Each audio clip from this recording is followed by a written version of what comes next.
Got 90, I think it's a 96 Ford Explorer. I just did the front brakes on it maybe like a week ago.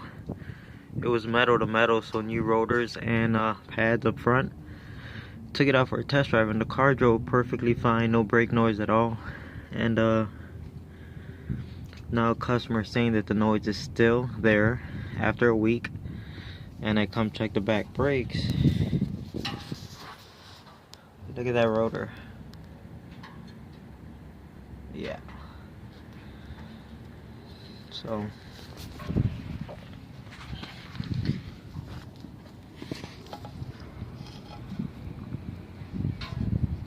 no, the noise is not still there. It's a new noise. It needs back brakes now. Gotta love customers that blame me for everything.